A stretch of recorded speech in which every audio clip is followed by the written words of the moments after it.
The Arabs want to turn boxing into a league like the UFC. Today, information came out indicating that Turkey Al-Sheikh is interested in buying all the boxing promotions to turn them into a boxing league. Turkey plans to start his ambitious project by purchasing Matchroom and Golden Boy promotions. In theory, this should be good for boxing since the Arabs' intention is for the best boxers in the world to fight each other without making any excuses. However, that move could also go very wrong because a single person would have absolute control of everything that happens in boxing, and that power can absolutely be used to do stupid things that do not benefit the sport at all. In any case, it is difficult for the Arabs to perfectly fulfill their plan of buying all the boxing promotions, since for that they would have to buy Top Rank, Matchroom, Golden Boy promotions, Queensberry promotions, and Premier Boxing. They have the money to buy all those promotions, but it is difficult for absolutely all the owners to agree to sell their company to the same man. Ego in boxing has always been a key factor. The ego of some people has prevented us from seeing many very important fights. Ego can also prevent Turkey from turning boxing into a league. This is the issue now with the money coming in from the sport, not just in boxing, but in football as well. And, you're probably making definitely double the money to stage the fight out there. And, when we were the first ones to do a fight in Saudi with Ruiz, and I got loads of stick. Like, you're taking the fight. I said, listen, I'll represent the fighter. You think when I go and have a conversation with a fighter and say, it's 20 million for Wembley or 60 million for Saudi? What do you think? I mean, I don't really have a say in the matter. But by the way, I'm choosing Saudi as well. This is the fight game. They're prize fighters. They're not going for 18 holes of golf. What could they make in that big fight? Which ones? AJ, they'll make over 100 million each. If they go, if Fury beats Usyk and AJ beats Wilder, they'll make over 100 million each. And it would happen. It will happen. At that level, that's when it starts becoming easy. A former Colorado coach just admitted that he almost got NIL money from Saudi Arabia. Former special teams coordinator Trevor Riley said that he spent the holidays in Saudi Arabia discussing NIL funding with the country's public investment fund. And Trevor did mention that he was just trying to help Colorado the best way he knew how. And even though pursuing business with the Saudis isn't really a first-timer in sports, there are a ton of issues in getting money from Saudi Arabia. Human rights issues have surfaced in Saudi Arabia, and they've been accused of using sports investments to improve their public image. Now, Colorado has already been criticized in the past for focusing on their big social media presence and not really worrying about what's happening on the field. And given that they already had a 4-8 record in Coach Prime's first season, now might not really be the time to bring more attention to a team that needs a big season.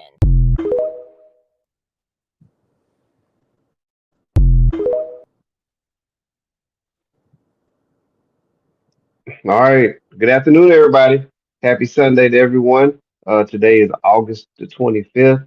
You're in the 401 Sports World Show. And man, as you can tell, we're going to dive into boxing and the way that the economics and everything's tying into that sport. And we're going to give to you our pros and cons. And you can see in the studio, Hot Tub Tony. What's going on, Hot Tub? What up, everybody? All right, welcome. That's right. We thank everybody. Make sure you hit the like, subscribe. Make sure you hit the notification bell. Make sure you share because sharing is caring. Also, make sure you go over to TikTok. Make sure you hit this code right here, this QR code, or type in Mr. 411 on TikTok. We definitely appreciate it. And the same thing on Instagram. Go to Instagram, Mr. 411. Also on Instagram, check out Hot Tub Tony, the one and only Hot Tub Tony on Instagram. Hey man, welcome man. Let's do it, man. So the boxing, man, the state of the sport, man, that we love, boxing, man. It looks like there's a possible takeover, and you definitely want to talk about this, man. So let's dive into it, man. What is going on there?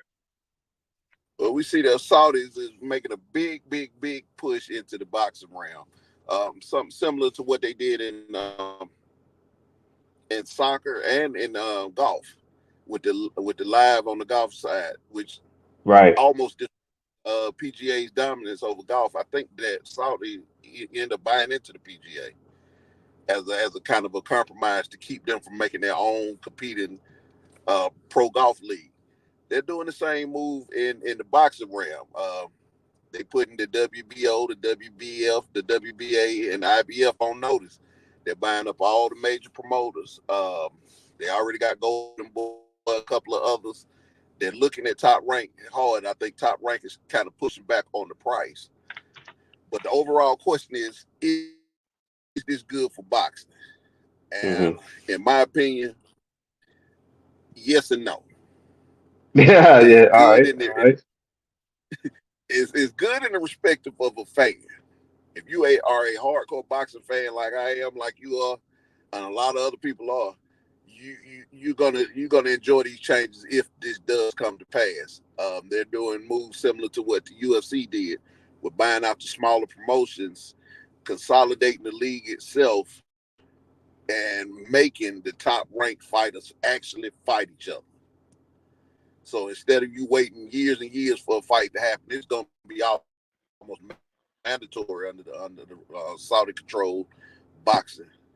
They're doing this through their public investment fund, and that's the state controlled fund that basically goes out and finds different sports leagues, different players, and put a lot of Saudi backed money behind it. As you heard in the video, they're saying, "Oh, well, the Saudis got human rights violations, and that shit. They're just using that as image control." Which, I mean, truthfully, it could be so. They're not wrong, but the United States has human rights violations against Black Americans, so that's like the pot calling the kettle black. But what concerns me about it, and this is the only concern about it that I see from my point of view, is that once you consolidate everything under one roof, you got number one, they're going down to 200 fighters. So if you're not Ooh, part of that 200 fighters, you're not the best of the best already. You're gonna be fighting for a spot just to get in their league, and there's no alternative right now. Once they consolidate, either you fight for them or you don't fight at all. Um, the best you can hope for is to fight for your nation's Olympic team, and hopefully right. you garner to get yourself brought into the league. One of the big pros for it is from a boxer's point of view. The money is about to get ridiculous. As we saw with Saudi and their buy-in into soccer, They just paid a soccer player $1 billion to come and play under their league and their Yeah, promotion. So we yeah, we could be looking at what Mayweather's numbers are for just your average boxer. Um, one of one of the boxers that's pushing back on it is Canelo. They offered Canelo a nice sum of money to come to do a fight under their promotion, and he actually turned it down. When talking to Turkey, Al Sheikh, that is the yeah. Saudi prince that's over there, the Saudi PIF fund that's funding all of this. He said that Canelo wanted too much money for what he will do, what that boxing match was worth, and I can see that. Canelo, Canelo's a cherry picker, so he's not worth that type of money. They was talking. I think it was somewhere around the 150, $200 million that he asked for. And they's like, nah. You not, your fights don't generate that much income. Well, I mean, But come on, who is he gonna fight anyway? But we'll get into that later. yeah. But as we saw, they put on the Crawford fight, the last Crawford fight, that, some people felt a certain type of way about that fight, said it wasn't as excited. One of Crawford's more exciting fights. But as a boxing fan, that was a very technical fight, and it was a very good fight. And and, They and let's also go to oh, finish your thought, then pass it to me no, for a second when you finish your thought on that. go because ahead. because you brought up that card with Terrence Crawford, right? And Mm-hmm. to me, we were talking about the pros and cons, and if we can stay over on the pro side of that for now, just for a few minutes before we jump back to the cons of it. The pros of it is that card was all. I mean, you had Jared, Big Baby Anderson on there, who was the rising star in the heavyweight division. He was on the card. He could have main evented a card even though he Yes. got knocked out. But that's boxing. You also had, I believe, Pitbull Cruz was on there, who Cruiser. who took Tank Davis. He took Tank all the way the whole 12 rounds when they last fought. And then of course Terrence Crawford, right, who highlighted it the whole event. They had at least 3 to 4 boxers on there that could have main evented their own card, and that's one of Hmm. the advantages that you have with the Saudi, with Al Sheikh and their group promoting fights because they're putting the money in there to where all these boxers they'll get on the card. They don't have to be the main eventer. They don't have to try to negotiate a certain way in order to show up and fight because they're going to go ahead and get paid to be on the card. So you, as a boxing fan, you can get a huge card and have boxing all day for you, and that's the bang for your buck if you order the fight, or even if you attend a fight. I guess that would be the big thing. You mentioned that Terrence Crawford that fight. It was a great technical fight, and he went up in weight to fight this guy. So and it Exactly. wasn't like it was, and it wasn't no chump opponent. I mean, it was a legitimate fight that could have went either way. So I think as a pure boxing fan, we got our money's worth. You know what I'm saying? And I think that's where this regime coming in can change the game. Well, what do you think about that? I absolutely agree with it. Under their regime, also, you had the last Fury fight when he fought. How do you say that guy's Usyk, name? Usyk, Usyk. yeah, hmm, That fight, the heavyweight title, something that hadn't been done in a generation. That correct, was that fight would not have happened without Al Sheikh and the yeah, Saudis putting up for it. Now, one of the things that people have complained about with those fights is both of those fights happened in Saudi Arabia, yeah, and that would kind of dovetail into a con that's brought up about it. What they're basically doing by them stepping into boxing like they are and setting up the biggest fights, the fights that everybody wants to see, but their hmm, only one of their only stipulations is this fight has to happen in Saudi Arabia. You taking Vegas out of it, you taking LA yep, out of it, you taking New yep. York out of it, you taking London out of it. And that's where you see a lot of the pushback from. No longer gone are the days of mob money being put up, and they controlling the fights and they controlling the money and all of these separate promotions with their own agendas promoting. No, no, no, no, no. It's all gonna happen here. It's all under one roof. For a fan, 100% behind it. And if I'm on the back end of, if I'm in the promotion, if I'm people in the inner workings of boxing, I can see how that's a problem. Yeah, You're yeah, yeah. out of the game. Um, and it's a lot of black owned promoters that are basically going to be priced out. They're going to get either you get down or lay down type approach. But Yeah. in defense, the Saudis are being fair about it. Top rank don't want to sell. So Top Rank said, well, so the Saudis said, well, we can go into a partnership with you, and it'll be the biggest payday of any Top Rank fight. We just set up the fight. So if you're going at it from that perspective as the Saudis, cool. That kind of alleviates some of the problems. Is it gonna put LA? Is it gonna put Las Vegas in a difficult position? Yeah, and they need to It's be. gonna call. Yeah, it's gonna force them to have to, change some things and level up and get more creative because they no longer would monopolize that that sport in that area because if you remember they started creeping away from Vegas a little bit over the like I know Tank has had several fights in Brooklyn, even Mm-hmm. Deontay Wilder when Wilder was kind of on as a champion in his prime. He had a lot of fights in the Barclays Center in Brooklyn as well, and boxing started shifting over there a little bit. Now, of course, you still have Vegas. You still got to have your fights there, but you can see it was trying to move around a little bit. But this is a huge move because also the time of distance, right? As far as like the time that you can watch the fight, it may be 3, 4 in the afternoon watching boxing instead of waiting until 11, 12 at night for the main event when the fights are in Vegas. So you have to get ready for that time change too when they have all these bouts there. And I remember even with WWE, they've been over there a lot now over the last 6, 7 years. of having premium live events, which is people know that as pay per view. They have a lot of premium live events over in Saudi as well. They even like for one of the boxing events, they built the whole arena for it. You know what I mean? They built the ring, the arena. They built everything specifically for a boxing event. And I think that you have to be ready for that change if this does come to fruition all the way through. So that would be something you have to concern yourself with. And as you stated earlier, um, if it is under control under one roof, now where do you go if you don't fit in? That would be the next thing. And that therein lies the problem.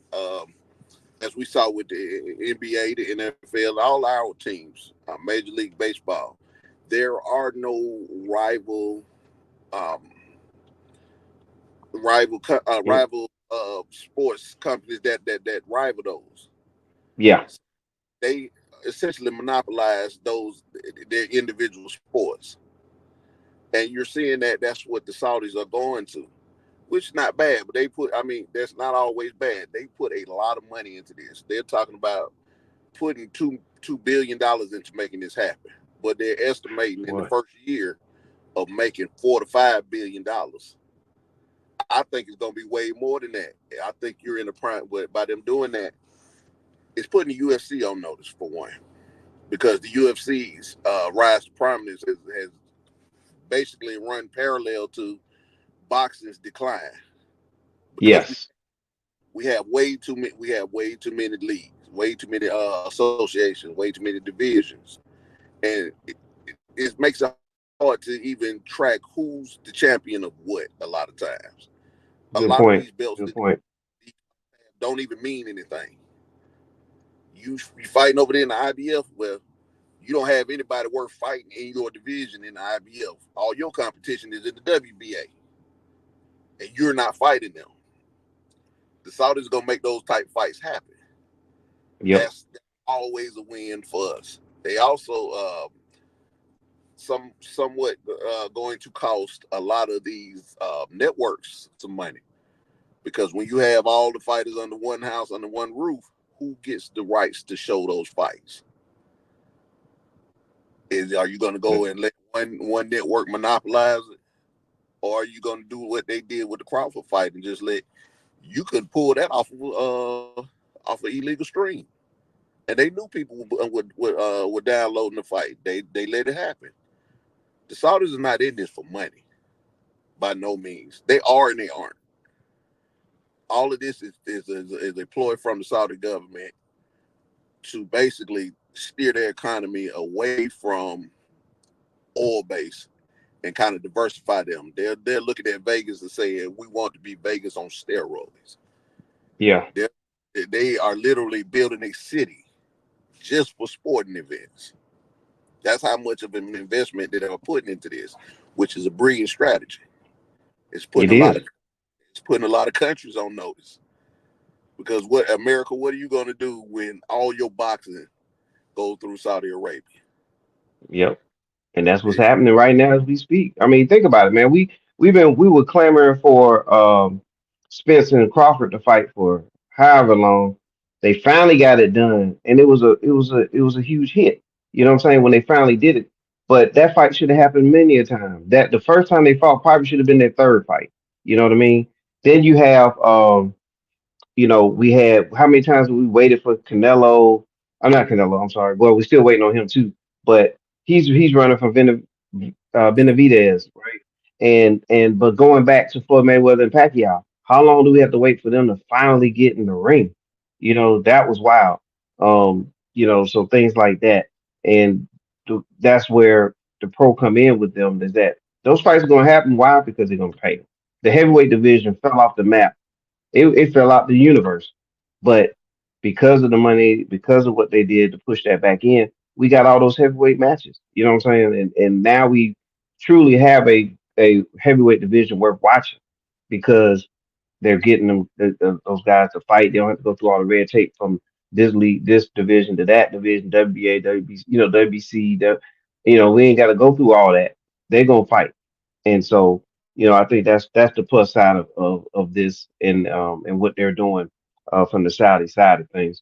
We talked about well, one of the videos brought up was about Colorado, right? And Mhm. University of Colorado, and how one of the employees there was trying to get Saudi to the Saudi to invest NIL wise for their university. Of course, I think it fell through for whatever the reasons are. We'll find out later, but it did fall through. But you remember we was talking about this from the HBCU perspective, um, and how the HBCUs could tap into their brand and branch off from NCAA and just have your own brand. Do you think that the Saudis would be able to invest in that, I think that because that would be a whole nother avenue? if the Saudis took advantage of the HBCUs operating as a system outside of the current NCAA system, and they look at it from a business perspective, you have teams, you have a sports league that's basically it's ready made for you to come in and push an influx of money, and that can counter the NCAA's stranglehold on college football. Not just college football, college sports. Imagine if the Saudis came in and said, we're going to put $2 billion into HBCU sports. That means facilities, player, NIL deals for players, uh, and everything that comes with that, with that Saudi money. Even though it's not black owned control, which that in itself to me is a problem. So Hmm. that would have to be worked out for me to wholesale get on board with that. But if they could work out a partnership that's beneficial for the HBCU system as a whole, and I see a lot of potential in that.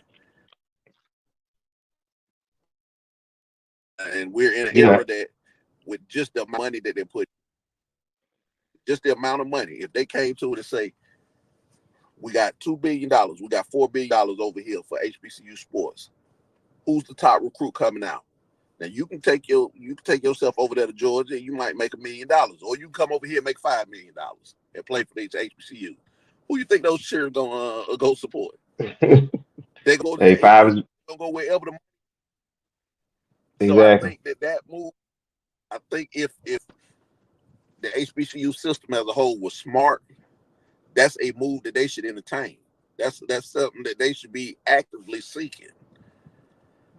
That's a major investment, a major influx of money that can not only benefit your sports program, but the schools as a whole. Because the Saudis are going heavy into sports. They're, and I'm gonna be careful when I say this. You have a certain group of people that have control sports entertainment across the board. Their money props up sports and entertainment in America. Now you're Hmm. seeing another group coming in that has just as much money that can rival that dominance. I think any competition to that monopoly that group of people has held is going to be good for the individual players and everybody associated with it, because it gives you more options. Once you have more options, that allows you to negotiate better deals, better TV contracts, better overall contract for the players, recruit better players, recruit better coaches across the board. This is a win-win. And Saudi coming in now, on the flip side to that, we need to see what their agenda is behind it, because this is a massive investment that's not going to be an immediate payoff. But as we saw what they did in golf with the live golf league that they put in that rivaled the PGA, it almost collapsed PGA.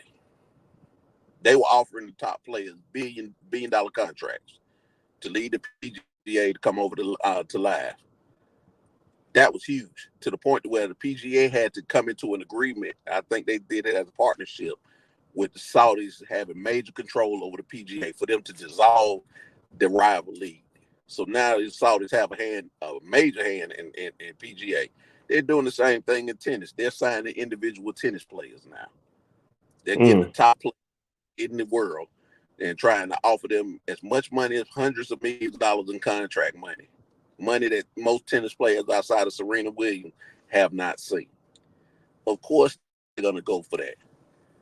So it's a very interesting time we in. The status quo of sporting as a whole is being shook up by entities outside the United States, and they're rivaling their dominance, and I'm here for all of it, especially if it Yeah. can benefit the HBCU system. And going back to that too, because people may not think about it in this way.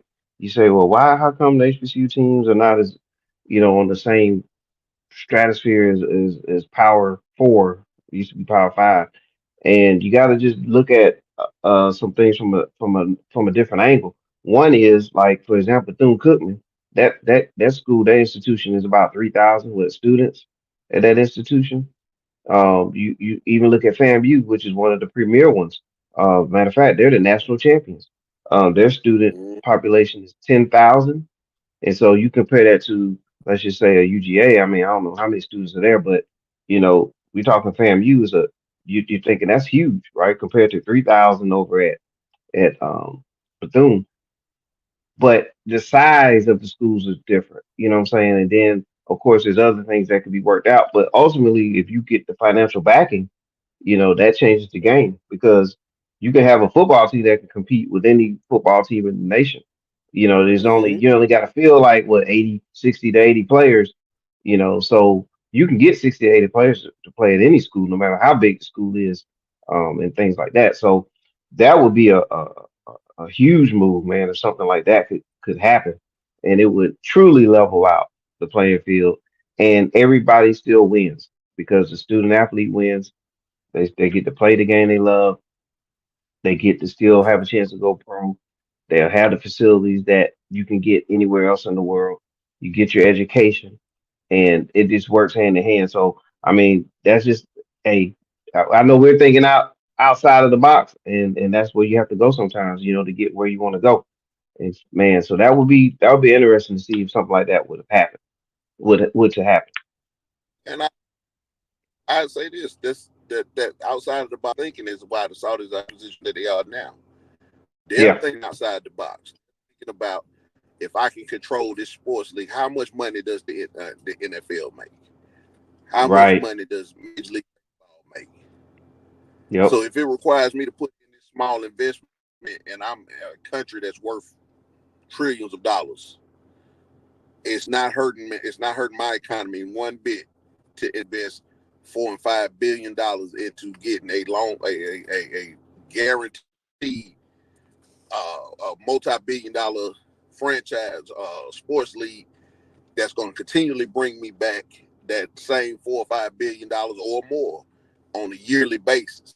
This is smart business, and I'm here for it. Now, I hear the argument about the human rights violations is a valid one. I've been to the kingdom. I've been to the whole through the whole Middle East. Every country over there, I think I've been to all of them except for maybe two. They're right with the human rights violations. They are. Everything that people say about it is warranted. It's true. But I think this will be a catalyst for change for them. When you talking about their public image, because once you take on those leagues, you take on their scrutiny too. And as we saw with the mascot fiascos with the Major League Sports teams, public pressure is a motherfucker. The public Yes, it pressure is. will make you change how you operate. So I don't look at that as being an issue or a reason why they shouldn't be allowed to buy into professional sports. I think that let them buy into it. Then they open themselves up for their scrutiny. Now they got a choice to make. I can either keep making this money and change, or I could stay the same and stay stuck in my ways, and this just pans out to be a bad investment because nobody's watching.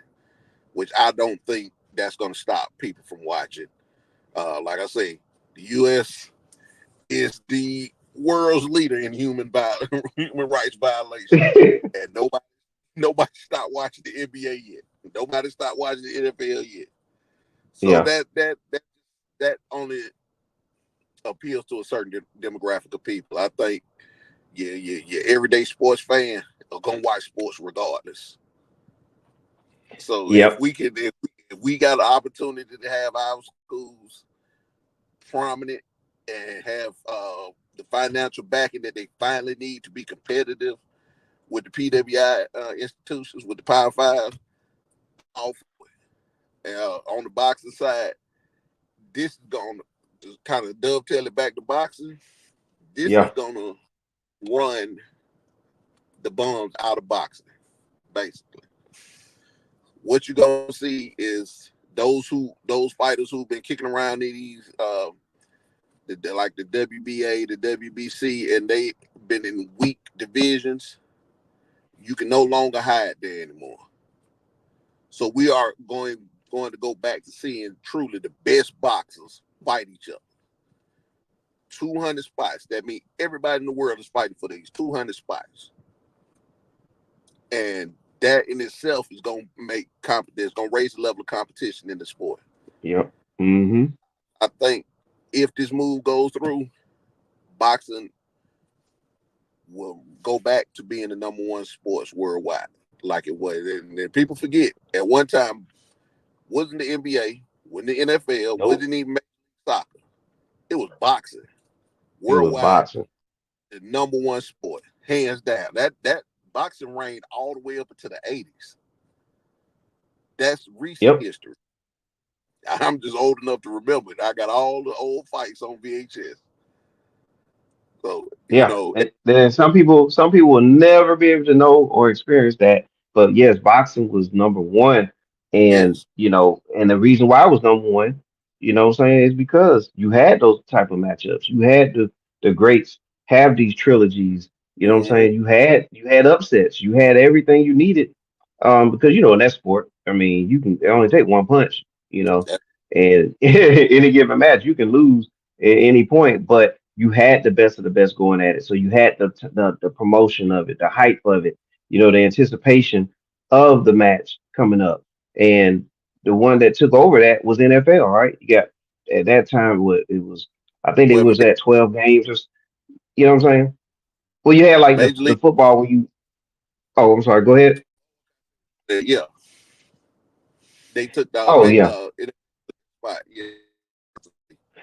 Right, they took the spot from baseball because, like with football, you started that anticipation of the season. It's a short season, 15, 12 Mm-hmm. games, and it went up to like 14, then 16. You know what I'm saying? Now of late they got it up to 17, but even with that, it's still a finite number, and you have to wait a long time for it to come back around. You got to wait all week for the game, so you have anticipation for a game a week. So that was like boxing on steroids. Like you had to wait months before that fight. You know what I'm saying? They got to train for it, get ready.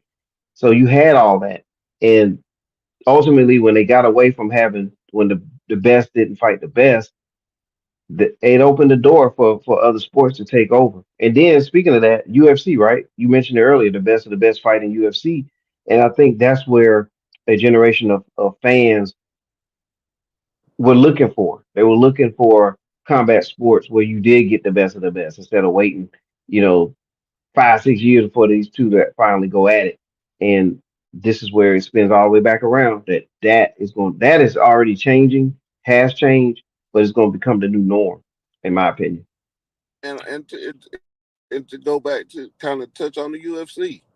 The UFC is making a killing in combat sports right now. Their only competition is Pride. They bought out Yep. a lot of smaller MMA franchises, so they don't have no competition. But they still don't pay their fighters. Now Mm-mm. think about That's why they buy that. That's why they boxing. it. Right. So if you think about it, boxing is always paid. It's always paid decent money for fighters. It's always paid more than what the UFC paying. Still to this day. Yep. So imagine your future MMA fighters where they take more damage, where they have a shorter career span. You taking almost bare knuckle because the glove are smaller gloves. You taking massive injuries in the UFC. So imagine a future fighter say, "I want to go into a combat sports, but I don't want. I want longevity. I don't want to be, 5 years and I'm done." Boxing, at least with boxing, you can still get 20 good years out of it. They made a lot of advances in boxing that, a lot of the medicine and stuff is getting better to where fighters are not getting the injuries that they were 20, 30 years ago. Yeah. So with that being said, their careers are lasting a whole lot longer. So if I'm a father of a child that's coming up and he has a sports aptitude towards combat, I'm going to put him in boxing where he can maximize his money in a shorter span of time and have a longer career. Right. That can only happen if we bring boxing back to prominence, and I think that's the mindset that Turk Al Sheikh is taking with it, with his major push into boxing. Because unlike a lot of the other leagues that they tried to buy into, they caught a lot of major pushback. But by boxing being so fractured, so many different factions in boxing, it leaves them open for a hostile takeover. Yep. And that's truly what this is going to end up being, is a hostile takeover of the sport of boxing, and it's not necessarily a bad thing. So I think in this regard, change could be good, and it could open up the door for more opportunities for sports, especially black sports and black fighters, black athletes in general. If you play this right, because you're in the era where the money dictates how the game is gonna go. As we see in the college, they got the money. If they put it in the right places, it's a win for us. Yep. So I mean, Absolutely, man. Yep. that's my take on it. Oh man, that's well taken, man. And I'm glad you wanted to talk about that today. And we tied it right into sports, and we'll see where everything goes. And looking forward to these fights, man. I mean, I've been really enjoying what I've seen in boxing, man, with all these matches, and I think that's the way we're gonna go with it moving forward. So really anticipate it, and man, I'm really curious about it, man, from the HBCU standpoint. Um, we need somebody to get some ears on this one and try to see what can happen. I mean, think about it. If University of Colorado was out there trying to get NIL money from over there, I mean, think about that brand and what it can do to truly level things out and benefit all involved, man, if they can do that. So, but we'll keep an eye on that. And I think in summary, man, we believe that it's good for boxing. If anybody wants to think different, let us know. And we definitely have you on and you can give your point on that as well. And I'm gonna give you a hot take before we go out. Yes, With sir. Dion, Colorado making that move and trying to get that Saudi money, don't be surprised if you see Colorado become the next Notre Dame. Interesting. Okay. We're not tied to a conference anymore. We're gonna cherry pick our schedule and our fights. That could actually happen under with their Saudi backing. Wow. So Well, it's a win for Colorado, would be a win for a Colorado team that before Dion came, they were irrelevant. you have to go back to the 90s, like early 90s, I think, mid 90s, somewhere in there before you can even mention Colorado. You had to go back to was it Salim? I think Salam was the running back then, who won the Heisman back then, and I mean Cordell Stewart. You got to go way back before Colorado was even relevant, because they fell off the map real bad. But we'll see what happens, man. And by the way, Colorado plays Thursday night. We can watch them against North Dakota State. We'll see if that's a trap game or not, but it should be entertaining nonetheless. Should be. Something else is entertaining. Hot tub, and it is a worthy cause. 41 Sports World presents Fun Walk / Run for Autism Awareness. It's Saturday, September the 14th. Starts at 8. Get in there, register if you haven't done it, but make sure you go online and do all that stuff first. That we definitely appreciate that. Go online, order your T-shirt. It comes with your registration, so you're really just getting it for free. So check that out. It's a beautiful shirt. You'll see it on the website. That's 411sportsworld.org. You also can donate. So you can donate. You can get a shirt. You can enjoy it and participate. We have vendors. We're going to have refreshments, things like that. So it's going to be very really fun and for a worthy cause. So check us out. 411sportsworld.org. Go ahead and get you order your shirt, and we'll see you there. Let me speak on that real quick. Yes, I, sir. I'm a father of an autistic child. So to see you sponsor this event, hey man, that means a lot to me, man, because y'all, a lot of people don't understand what a family with autistic children go through. You don't understand the cost that's behind it. It's a lot of stuff that people don't see, a lot of out of pocket that we have to come up with. Not just dealing with that child and their level of autism and then disability that they have, because the spectrum is wide. And God forbid your child is on that far end of the spectrum where they're not able to function. These families need help, man. So to see that you sponsoring this, I would hope that everybody watching at least donates, buy a shirt. You know, if you don't have number $5 to put forth to it, put it forth, because it's going to a good cause. And I Yes, it salute is. Mr. Sports World, TJ. Hey man, we really Thank appreciate you. you putting this. And I'm like I say, it's gonna be a 2 hour ride at 6 in the morning for me. So I will try my damnedest to be out there, bro. Hey man, I definitely look forward to it. No matter what you do, looking forward to you doing that. Appreciate your your comments there. And yes, I do have a nephew is autistic, so he just recently graduated from high school, man, doing great for himself. So, you know, yeah, absolutely. So yeah, I mean it's important. It's something that really has been on me to do for a while. And you have something that's on you and it just don't go away. That means you got to do it. And we getting it done, man. And we can't do it alone. So we appreciate everybody who's helping in any way possible, in any angle of help. We definitely appreciate it. All right, Tub, we did it, man. We're gonna get together next Hey week. man, like I say, Um, yeah, go ahead. now like I say, bro, I'm on any way possible that I can support the cause, bro. You got me for it, man. Yes, sir. But All right. I'm glad we got Let's do. to do. Oh yeah, I'm yeah, sorry. Go ahead. definitely glad, man. No, I'm just saying, you was about to say it. I'm glad you. I'm saying I'm glad you joined. I'm glad we was able to tackle that topic, man, because that's a sport that's near and dear to us, man.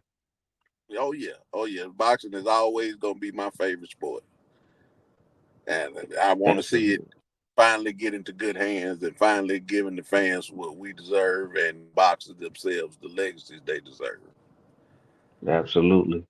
All right. Well, for Hot Tub, I'm Mr. 411. We're gonna roll our credits on the back end this time, but we're gonna definitely see you on the other side. Have a great rest of your weekend. We out of here. Peace.